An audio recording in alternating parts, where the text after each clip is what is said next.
오늘 우리는 에베소서 4장 1절로 6절까지 말씀을 통해서 힘써 지켜야 할 교회의 하나됨이라고 하는 주제로 말씀을 나누려고 합니다. 지난 23일 목회 데이터 연구소가 한국교회 명목상 교인 실태 조사 결과를 발표했습니다. 이 연구소가 GM컴 리서치에 의뢰해서 지난 6월 2일부터 8일까지 만 19세 이상 개신교인 교회 출석자 1000명을 대상으로 조사한 결과 한국교회에 출석하는 교인들 중 10명 중에 4명은 명목상 교인, 무늬만 교인이라고 그렇게 통계 자료를 내놨습니다. 조금 더 자세히 들여다보면서 우리들과는 어떤지 비교해 볼 수 있기를 바랍니다. 명목상 교인의 정의는 3가지에서 살펴봤어요. 첫째, 신앙 활동, 두 번째, 정체성, 세 번째, 신앙 신념에서 질문을 하고 그 응답을 바탕으로 내렸습니다. 즉, 교회에서 예배 외 다른 활동에 참여하지 않는다, 성경 읽기와 기도를 거의 하지 않는다, 스스로 기독교인이 아니라고 여긴다, 구원의 확신이 없다 등으로 답한 경우가 그 비율이 39%라는 거죠.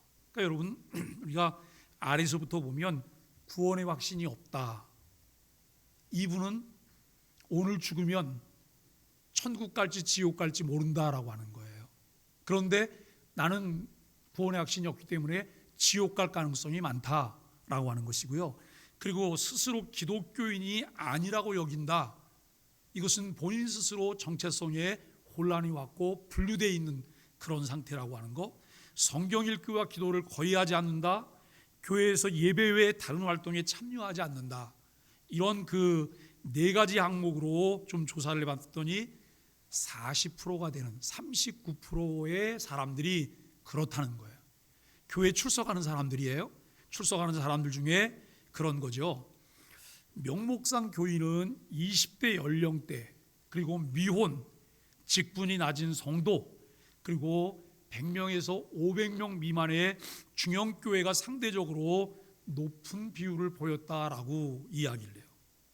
왜 믿냐는 질문에 대해서 명목상 교인으로 분류된 이들 중에 47%가 이렇게 대답했어요. 마음의 평안을 얻기 위해. 마음의 평안을 얻기 위해. 내가 좀 불안하니 교회 가면 마음의 평안을 얻을 수 있고, 또 다른 말로 말하면 교회 가면 복을 받을 수 있고, 이런 대답들이겠죠.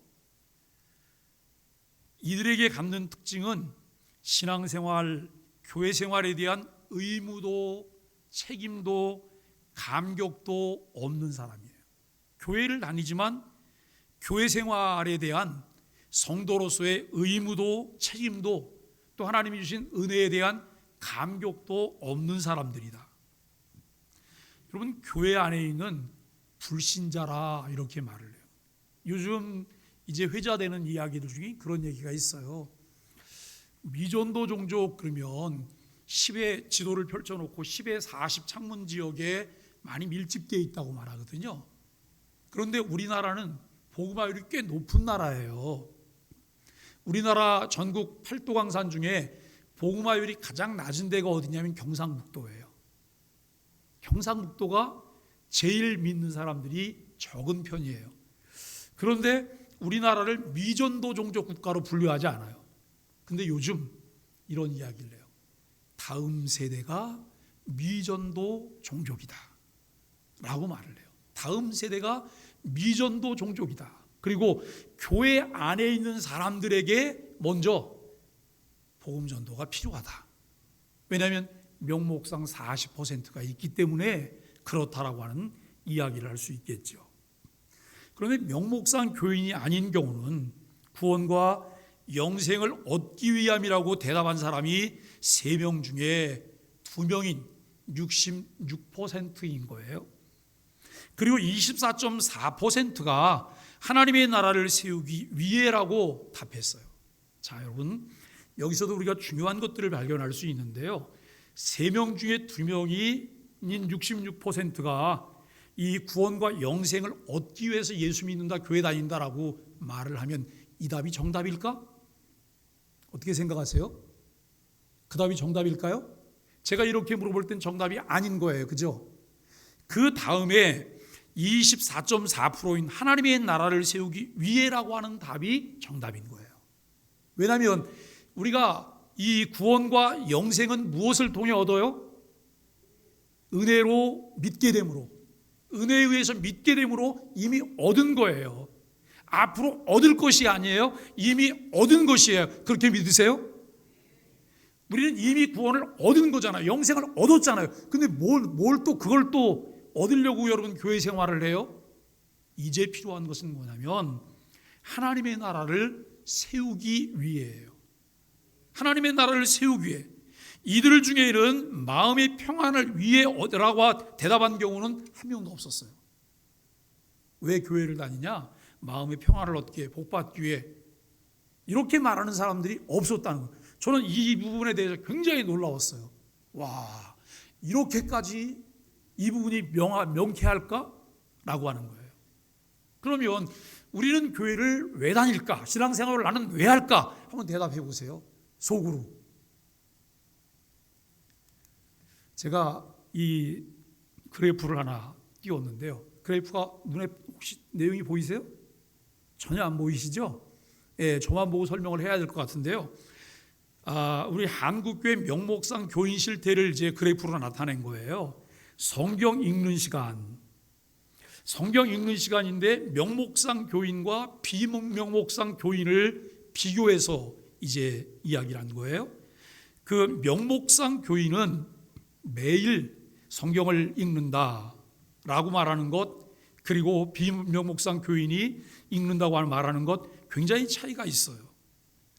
그런데 이 부분이 제가 볼 때는 조금 좀 색깔을 좀 잘못 분류를 한 것 같은데, 매일 읽는 사람들이 28.4%, 자주 읽는 사람들이 21.8%, 그리고 가끔 읽는 사람들이 37.7%, 그리고 거의 안 읽는다는 12.1%가 비명목상 교인들이에요. 비명목상 교인. 그리고 명목상 교인은 매일 성경을 읽는다 7.7%, 자주 읽는다 9.9%, 가끔 읽는다가 38.4%, 전혀 안 읽는다가 44.1%예요. 나는 어느 정도나 성경을 보고 있을까요? 그다음에 기도 시간이에요. 명목상 교인과 비명목상 교인 보면 명목상 교인은 매일 기도한다 37.4%, 자주 생각날 때마다 기도한다 40.2%, 가끔 필요한 때만 기도한다. 네, 아주 더 크게 잘 보여요. 감사합니다. 가끔 필요할 때만 기도한다 21.1%, 그다음에 거의 이건 기도를 안 한다라고 하는 1.4%. 그런데 명목상 교인은 매일 기도한다 14.3%, 자주 생각날 때마다 기도한다 24.7%, 가끔 필요할 때만 기도한다 39.1%, 거의 안 한다 21.9%인 거죠. 그 다음 그래프도 좀 하나 좀 띄워봐 주세요. 아래에 있는 거. 양육 프로그램에 참여할 의향이 있냐? 교회가 성경 공부를 하는데 참여할 의향이, 이게 사실 제일 어려운 거예요.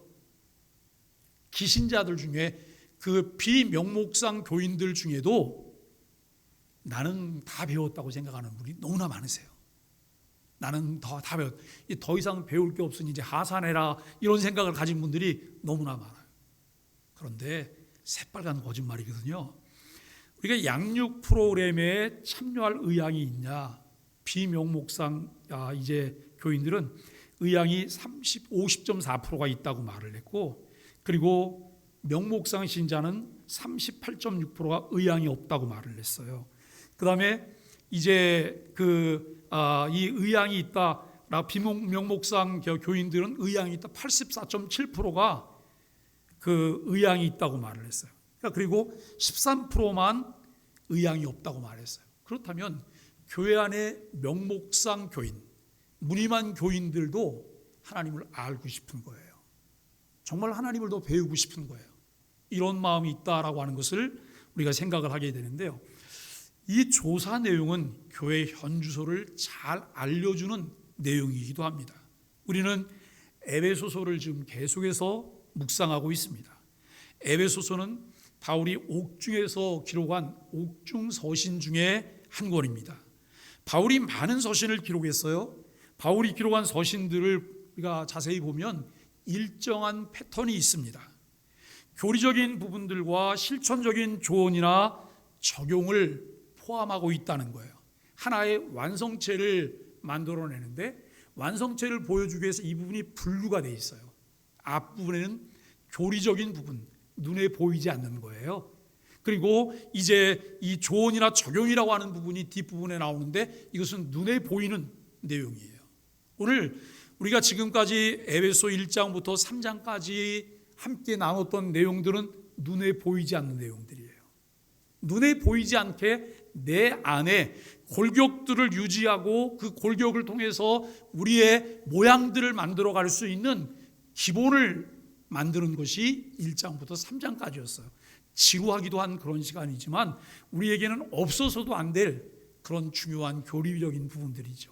그 다음에 4장부터 6장까지가 눈에 보이는 부분, 실제적인 생활에 관한 조언들이에요.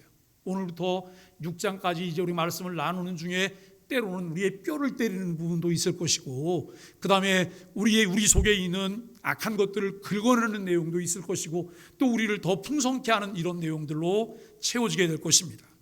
이런 로마서도 같은 형식으로 이루어져 있는데요.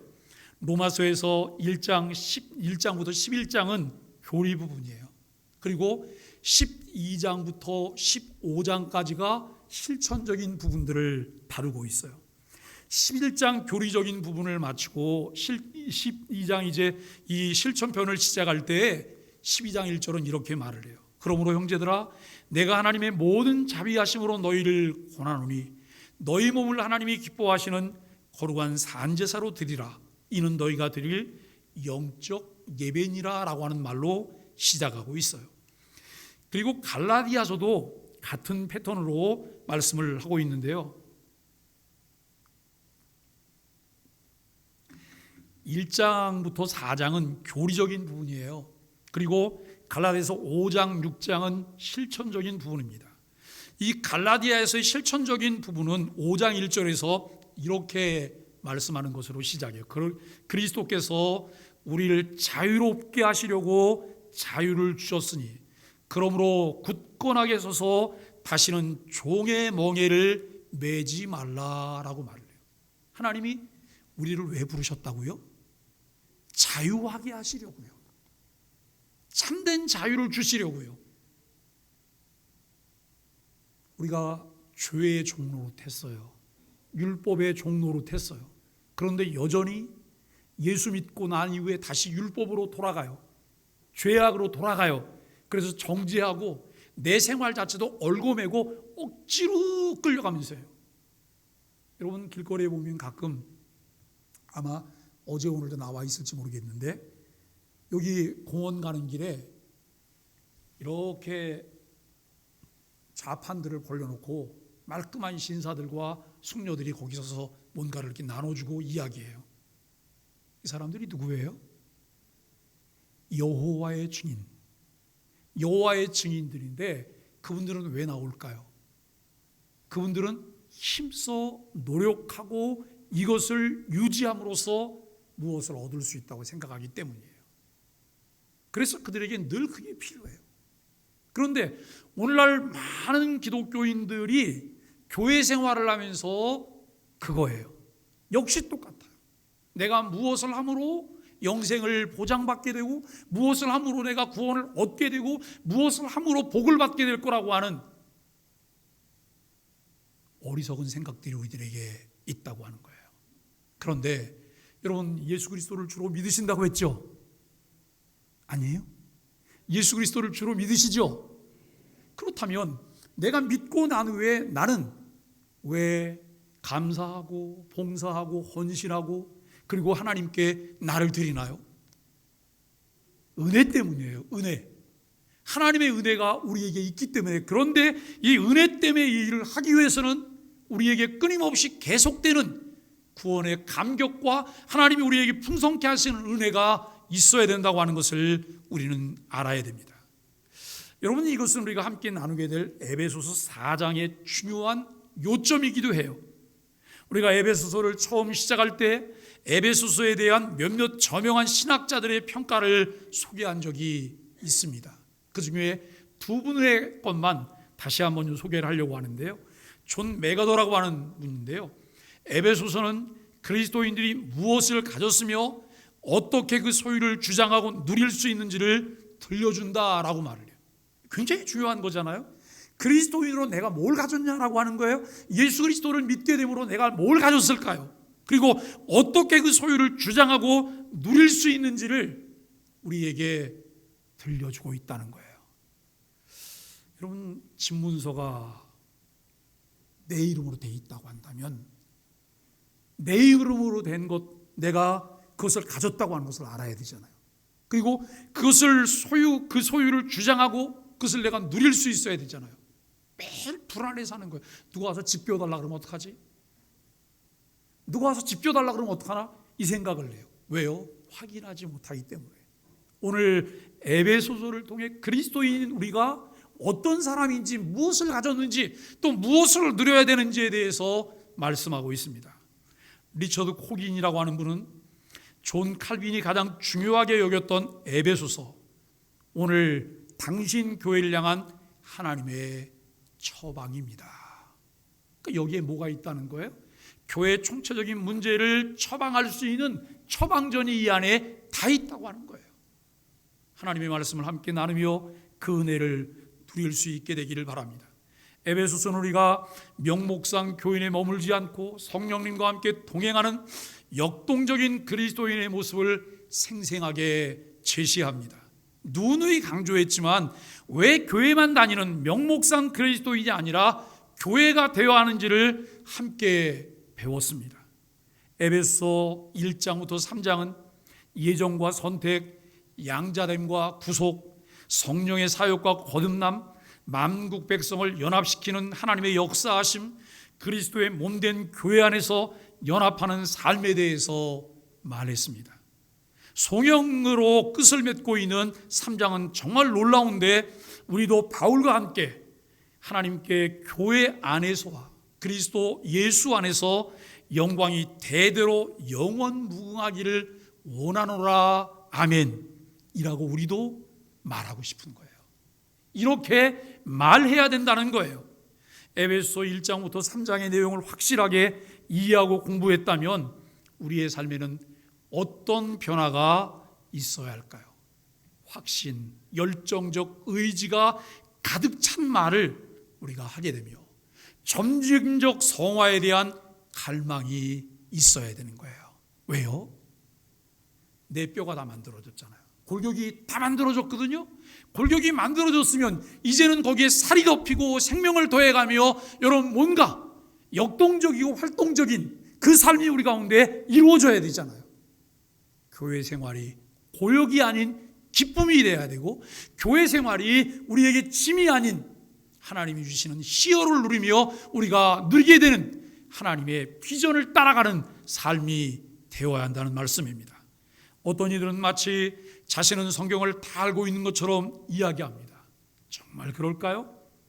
성경을 다 알고 있다는 말의 의미가 무엇일까요?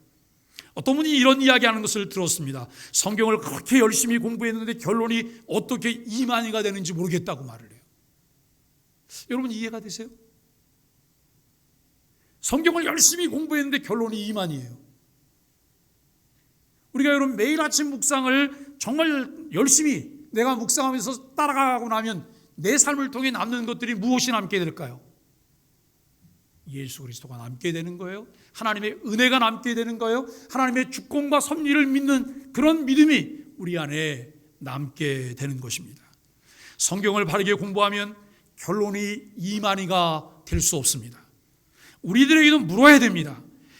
교회가 주일마다 강해하는 내용과 매일 소망의 아침 묵상을 꾸준히 계속하고 있다면 지금 나의 신앙과 삶이 그에 따른 결과물이라고 할 수 있을까요? 앉으면 남의 이야기를 해요. 목회자를 너무 쉽게 저격을 해요. 원망, 불평하는 것은 이해할 수가 없는 일이에요.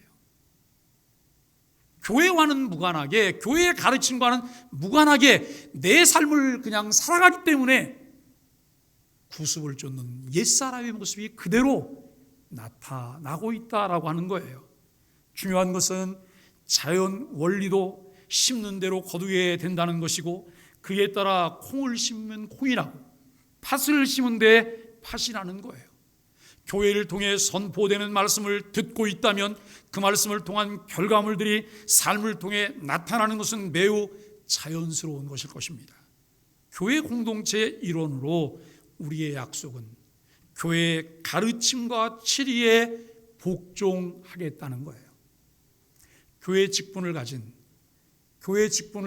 모든 사람들은 직분의 부름에 응답할 때 이 서약을 했어요. 교회의 가르침과 치리에 복종하겠습니다 라고 하는 말이죠. 에베소 1장부터 3장까지를 제대로 공부하고 이해했다면 이제 그 바른 교리를 바탕으로 4장부터 6장까지를 묵상하며 우리 삶의 변화의 실제를 만들어 가야 합니다.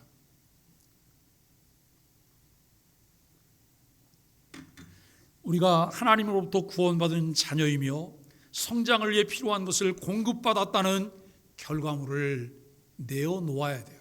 여러분, 지난 금요일 날 우리 목자 공부를 하면서 어떤 분이 그런 말씀을 하셨어요.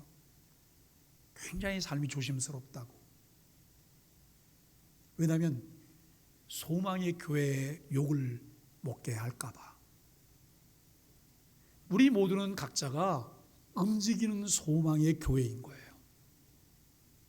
내가 말을 한마디 내뱉는 것도, 내 행동 거지도, 내가 무엇을 선택하는 것도 소망의 교회인 거예요. 그런데 그 내 말과 그 다음에 나의 행동 거지 모든 것들, 그리고 내가 무엇을 선택하는 것, 내 마음에 사고하는 사고방식이나 가치관들이 교회가 매일 가르치고 또 나누고 있는, 교회가 지향하는 그 모습들이 우리를 통해 나타나고 있는가라고 하는 거예요. 이게 나타나야 되잖아요. 그럴 때 우리가 여러분 하나된 공동체로서 소망의 교회를 말할 수 있다는 거예요. 우리가 하나님으로부터 구원받은 자녀이며 성장을 위한 이 결과물을 어떻게 내어놓을 수가 있을까요? 그리스도인의 삶을 구원받기 이전과 구원받고 난 후의 삶으로 나눌 수가 있어요. 분기점을 만들어 놓고 구원받기 이전, 구원받은 이후 이 삶에 어떤 차이가 있을까요? 여러분은 지금의 삶이 구원받기 이전의 삶인가요? 아니면 이미 구원받은 자로서의 삶인가요? 구원받기 이전이라면 우리에게 필요한 것은 영적 성장 촉진이 아니라 새 생명으로의 출생이 우선이에요. 아직 태어나지 못했다면 태어나는 게 우선이잖아요. 구원의 확신이 없다. 그리고 나는 예수 그리스도를 진실로 믿고 있지 않으므로 구원의 확신이 없는 거예요. 이렇다면 이게 먼저 선결적인 일인 거예요. 이미 구원받았다면 그에게 필요한 것이 무엇일까요? 이제는 성장하는 것이고 성숙해지는 것입니다.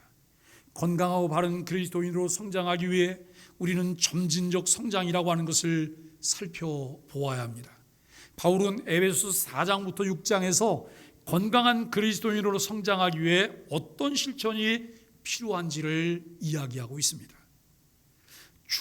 그러므로 주 안에서 갇힌 내가 너희를 권하노니 너희가 부르심을 받은 일에 합당하게 행하여 라고 바울은 계속해서 말하고 있습니다. 요즘 서울의 몇 개 학교가 급식을 준비하는 과정에 로봇을 투입했다고 말을 해요. 여러분 요즘 우리 식당에 가면 이 배달하고 하는 로봇이 있는 거 보셨죠? 그리고 곳곳에 지금 로봇이 등장하고 있어요. 그런데 수년 안에 우리 집안에 로봇들이 투입되는 일이 생기게 될 거예요. 우리 가정에서 가사 도우미로 로봇을 쓰게 될 거예요.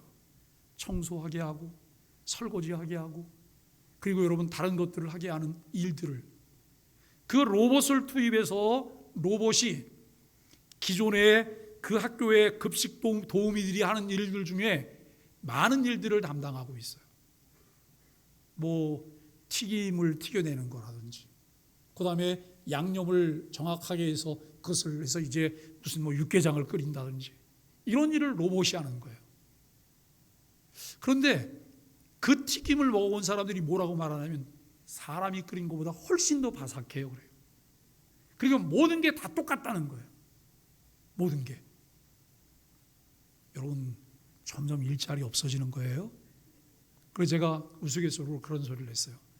가서 허드렛 일 할 생각하지 말고 로봇을 다루는 기술을 배우셔야 된다고. 예? 로봇을 왜냐하면 로봇이 아무리 뭘 잘해도 로봇은 우리 인간이 입력한 매뉴얼에 의해서 뭘 하는 거예요. 매뉴얼에 의해서. 그래서 여러분, 이 서울시 교육청이 이것을 시험으로 해보면서 효과가 좋아서 점점 더 다른 학교들로 확대할 것이다 라고 하는 이야기를 들었습니다. 여기에서 중요한 것은 로봇은 처리해야 될 정보를 입력하면 그 정보에서 준 매뉴얼대로 일을 처리한다는 거예요. 한치 오차도 없이 입력한 것을 그대로 출력해내요. 바울은 에베소서 1장부터 3장까지 교리 정보를 다 입력하듯이 우리에게 가르치고 제시했기 때문에 우리에게 뭘 기대하냐면, 그러므로 그 입력한 것에 합당한 출력을 우리의 삶을 통해 내어놓으라라고 이야기를 하고 있다는 거예요. 바울은 입력과 출력의 동일한 분량으로 결과를 내어놓으라고 말하고 있어요. 때로는 우리는 아무 생각 없이 살아가요. 그저 시류에 따라 목적 없이 매일매일 삶을 살면서 그것으로 모든 것이 끝나는 사람인 것처럼 살아가기도 한다는 거예요. 그런데 그렇게 살면 안 되는 이유가 무엇일까요?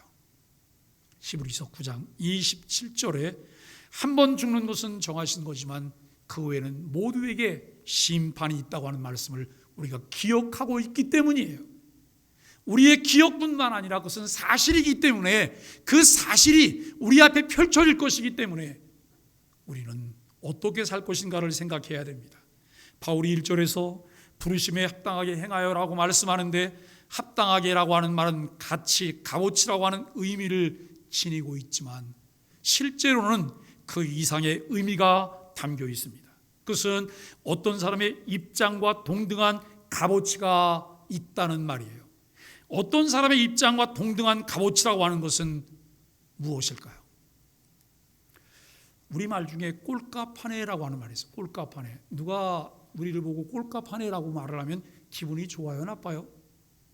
기분 나쁘시죠? 기분 나쁠 게 없는 말이에요. 왜냐하면 이 말은 나쁜 의도의 말이 아니에요. 얼굴값 하네라고 하는 거예요. 예? 내가 얼굴이 반반하게 생기고 잘생겼어요? 그래서 얼굴값 해요. 얼굴이 못생겼어요? 못생기고 좀 이렇게 그 40이 지났는데도 이 얼굴에 은혜가 하나도 없어요. 그러면 얼굴값 하네라고 말하면 그 무슨 말이에요? 그 말은 아유, 은혜 없이 행동하네 라고 하는 말이 되겠죠. 근데 여러분, 이 부르심에 합당하게 행한다고 하는 말은 자신에게 주어진 직무에 맞게 행동한다는 말이에요. 사람들이 직분을 받는 걸 좋아해요. 어느 자리를 갖는 것 좋아해요. 여러분, 그거 좋아하지 마세요. 값을 지불하셔야 돼요. 예? 값을 지불하셔야 돼요. 저도 노회에서 노회장을 이미 다 했어요. 총회에서 늘 연락이 와요. 총회 임원하면 좋겠다고. 저는 평생 노예요. 총회를 가면 총회 부서 중에 가장 힘이 있는 부서가 정치부예요. 모든 걸 좌지우지할 수 있는 부서예요. 근데 어느 날 제가 총회를 갔더니 공천위원회가 저를 총회 정치부에 넣어놨더라고요. 금년 3년조에 내년 9월까지 저는 정치부를 한 번도 안 나갔어요. 왜요? 정치부는 모든 것을 결정해야 되는 부예요. 모든 것을. 여러분, 내가 뭘 만든다, 무엇을 했다, 신앙이 떠받쳐주지 않으면 그 일을 감당할 수 없어요. 하나님은 그것에 대해서 훗날 책임을 물으실 거예요. 마틴 노이드 존스는 에베소서 강해에서 무게를 다는 접시가 양쪽에 달려있는 저울에 비유해서 말을, 여러분 그런 저울 보셨죠? 저울 양쪽에 이렇게 접시가 있어서 여기다가 500g 올려서 내가 500g 살려고 하면 여기다가 올려가지고 500g이면 그게 500g인 거예요. 이렇게 파는 저울인데요. 한쪽 접시에 올려놓은 무게와 다른 쪽 접시에 올려놓은 무게가 같은 경우를 말하는 거예요. 이 경우 실천적인 삶의 무게와 우리가 배운 교리의 무게가 동일하다고 말할 수 있어요. 바울의 간곡한 요청은 삶의 무게를 교리와 실천 양쪽에 동일하게 두라고 간청하고 권면합니다. 이것은 1차 독자인 에베소 교인들을 향한 말씀이고 오늘을 살아가는 2차 독자인 우리들에게도 간곡히 말씀하고 있는 내용입니다. 교리는 많이 아는데 실천적인 부분이 없는 경우와 실천은 있는데 교리적인 뿌리가 없는 경우 발생하는 문제는 불균형과 불안정의 문제예요. 저는 교회 안에서 평생을 살았어요. 모태신앙으로 교회 안에 평생을 살면서 아주 어렸을 때 청년기를 보내면서 제가 많이 갈등하고 고민했던 문제가 이 문제였어요. 저는 장로교 보수교단에서 성장한 사람이에요. 주일에는 뭘 구매 거래하면 안 돼요. 주일에는 예배 드리는 것 외에 다른 것들은 하지 않아요. 주일에는 빨래도 하지 않아요. 주일에는 여러분 손님이 와도 있는 음식들을 통해서 그냥 음식을 대접하는 거예요. 미리 예고가 되지 않은 손님. 그 전에 주일 전에 토요일을 다 준비를 해놓고 주일은 경건한 일에만 몰입하는 그런 신앙적인 분위기 속에서 성장했어요.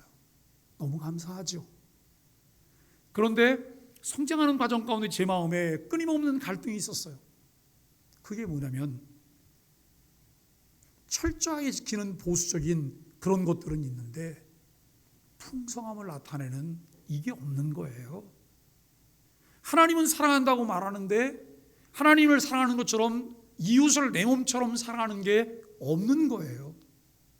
그런데 타 교파를 이렇게 보면 감리교회나 기장이나 이런 데를 보면 그들은 우리가 가지고 있는 그 부분은 굉장히 약해요. 그런데 실천적인 부분들은 아주 풍성한 걸 보게 돼요. 여기에서 딜레마에 빠진 거예요. 계속 고민을 했던 부분들이에요. 여러분 그러면서 이 부분들을 어떻게 조화해서 두 가지 다 풍성하게 가져갈까? 그런데 우리 장로교회는 이 뿌리인 이 부분 때문에 뿌리에서 싹을 내고 열매를 맺는 이 부분을 진행하려고 할 때 저항이 너무나 많아요. 이 그림이 없는 거예요. 반쪽짜리잖아요. 뿌리는 있지만 열매가 없는 그런 나무인 거잖아요. 어떻게 이 문제를 해결해 볼 수 있을까라고 하는 거예요. 우리 소망의 교회가 강조하는 두 가지는 우리의 신앙과 삶의 균형을 가져오게 하는 거예요. 여러분 이것이죠. 이게 뿌리예요. 이게 열매입니다, 여러분. 이 두 가지가 조화롭게 이루어지는 것, 이것이 삶의 균형이에요. 예수 그리스도의 복음의 가치가 이끄는 삶과 지역사회와 소통하며 사랑의 삶을 나누는 이 두 가지를 다 품어내는 신앙과 삶의 일치를 이끌어내는 삶을 우리가 생각하게 됩니다. 그런데 이것이 말처럼 쉽지는 않아요. 말처럼 쉽지는 않습니다. 구약성경 호세아 4장 6절에 보면 내 백성이 지식이 없으므로 망하는도다. 내가 지식을 버렸으니 나도 너를 버려 내 제사장이 되지 못하게 할 것이요 내가 내 하나님의 율법을 잊었으니 나도 내 자녀들을 잊어버리리라 라고 하는 무서운 말씀을 하나님께서 하십니다. 믿음은 들으면서는 아는데 말씀에 귀를 기울이지 않아요. 말씀이 들리지 않아요. 아침마다 여러분 소망의 아침 묵상 이렇게 들으면 틀어놓기는 해요. 마음에 하나도 담기지 않아요. 잘 들리지 않아요. 왜 그럴까요? 여기 컵이 있는데요. 이 컵에다가 물을 가득 채워놓고 여기다 우유를 부으려고 해요. 그러면 우유가 100% 순도 높은 우유가 그대로 담겨질까요? 그러지 않아요. 이걸 쏟아버려야 돼요. 비우지 않으면 채울 수가 없다는 말씀이에요. 바울은 1절에서 부르심에 합당하게 살라고 촉구하면서 우리에게 진리를 가르쳐줘요. 부르심이라고 하는 말인데요, 이 부르심이라고 하는 말은 우리가 하나님에 의해서 택함을 받았다고 하는 의미를 전달해 줍니다. 여러분, 교회라고 하는 말은 헬라어 에클레시아라고 하는 이 번역을 해놓은 말이에요. 원래 헬라어 에클레시아는 밖으로 불러냄을 받은 사람이라고 하는 의미를 가지고 있어요. 죄와 허물로 영원히 죽었던 우리를 부르셔서 변화시킴으로 우리가 이 세상에서 그리스도인으로 살아가게 되었다는 것이죠. 이 부르심이라고 하는 말에 내포되어 있는 두 가지를 특별히 살펴보아야 돼요. 첫째는 하나님께서는 우리를 어두운 데서 불러내어 그의 기이한 빛에 들어가게 하셨다라고 하는 베드로전서 2장 9절의 말씀이에요. 이 말씀은 우리가 특별한 깨달음을 얻게 됐다는 것을 의미하는데, 우리가 부르심을 받기 전에는 요한복음 9장에 등장하는 소경과 같은 사람들이었습니다. 우리는 그리스도를 볼 수 없었어요. 심지어는 전혀 보지 못하는 소경이라고 하는 사실조차 의식하지 못했어요. 본 적이 없기 때문에 무엇을 볼 수 있는 시력의 가치조차 알지 못했다는 거예요. 그런데 하나님께서 우리를 부르셨을 때 복음의 복된 진리를 볼 수 있는 우리의 눈이 열리게 되었다는 것입니다. 이러한 부르심의 참된 의미와 가치를 깨닫지 못한 사람에게 어떻게 부르심에 합당하게 행하며 살라고 촉구하겠습니까? 여러분, 이런 거죠. 임신 6개월이에요. 그 남편이 와갖고 그 임신한 아내를 발로 차면서 이렇게 얘기를 했어요. 그 시기, 제가 그 시기라는 걸 이해해 주세요. 그 시기 사람 구실 좀 하라고 해. 그 시기 사람 노릇 좀 하라고 해. 이렇게 말했다고 하면 그 말이 맞습니까? 그 아이는 아직 사람 노릇 할 수가 없어요. 왜요? 태어나지 않았기 때문에. 태어나지 않았기 때문에. 우리가 정말 하나님의 참된 부르심을 받은, 하나님의 구원받은 자녀들이라면 이제는 우리가 여러분 구원받은 자녀답게 합당하게, 부르심에 합당하게 살아야 된다는 거예요.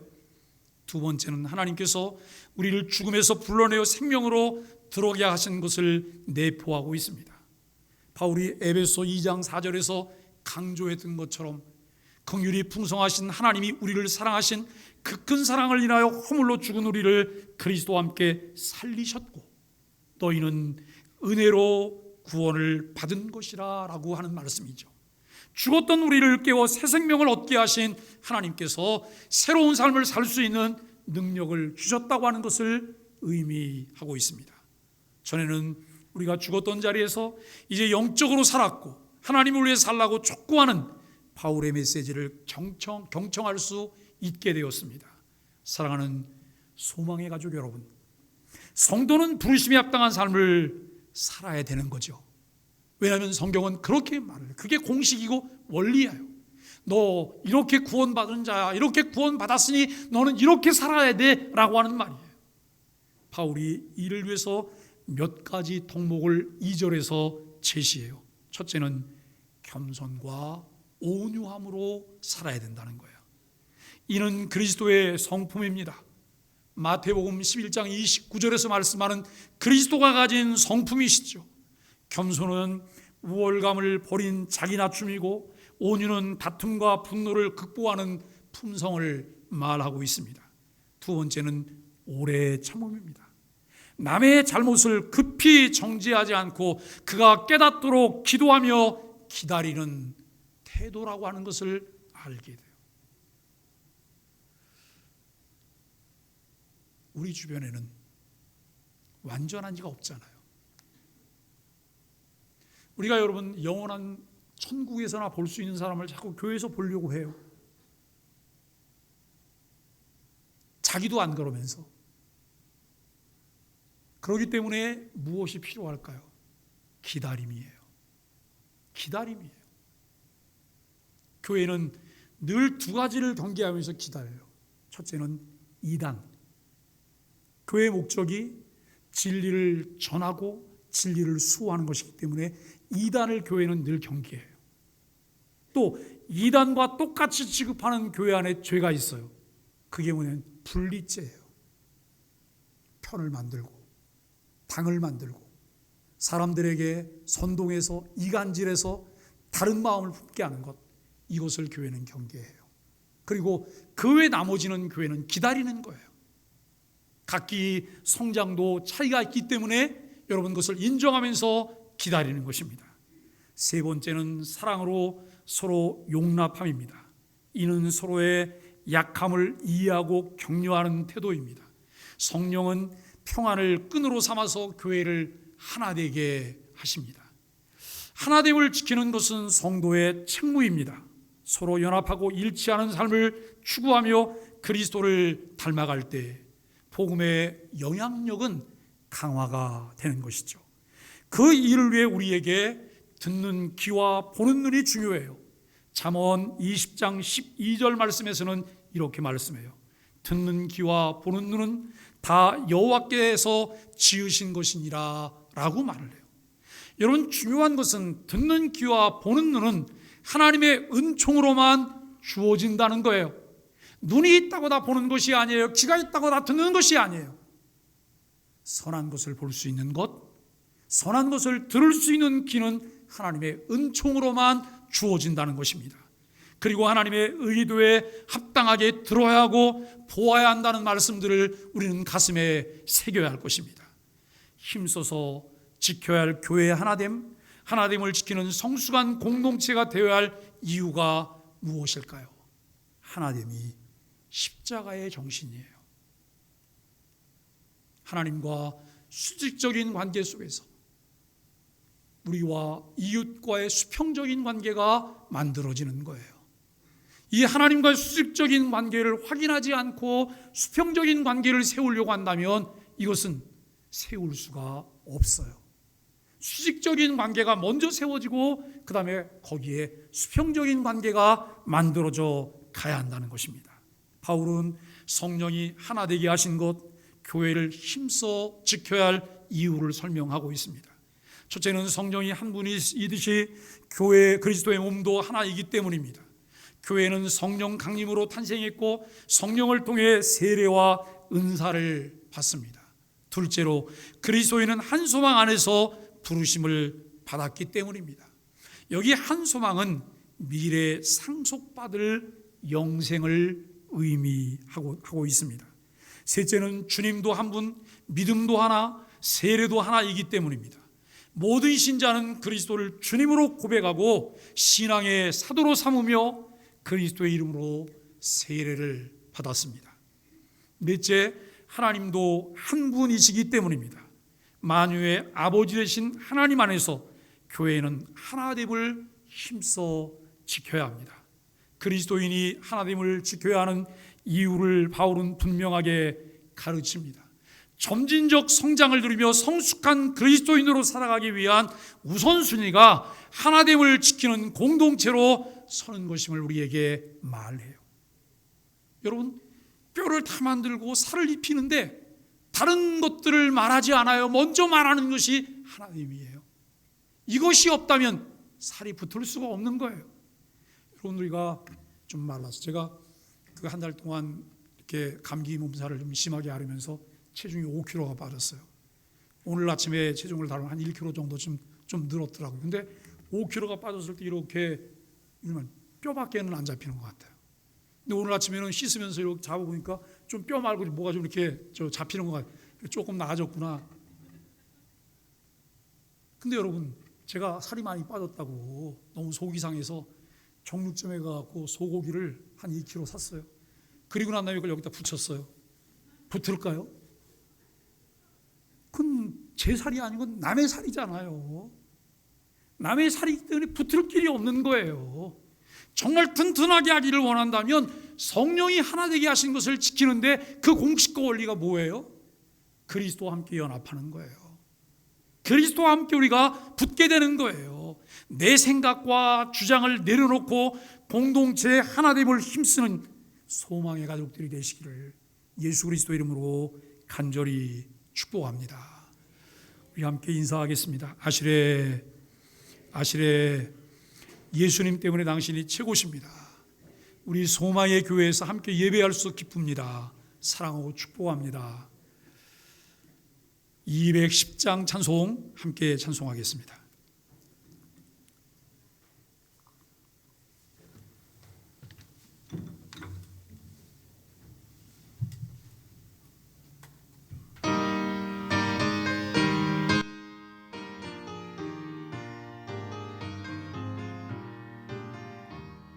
쉬운 성과 같은 교회 그의 영광 나눠가 허락하신 말씀대로 주가 진히 세웠다. 한 성 위에 세운 교회 그늘 잠깐 누구랴. 모든 원수 메워싸도 아무 근심 없도다. 생명샘이 솟아나와 모든 성도 마시니 언제든지 흘러넘쳐 부족함이 없도다. 이런 물이 흘러가니 목마를 자 누구랴. 주의 은혜 풍족하여 넘치고도 넘치나. 주의 은혜 내가 바라 시온 백성 되는데.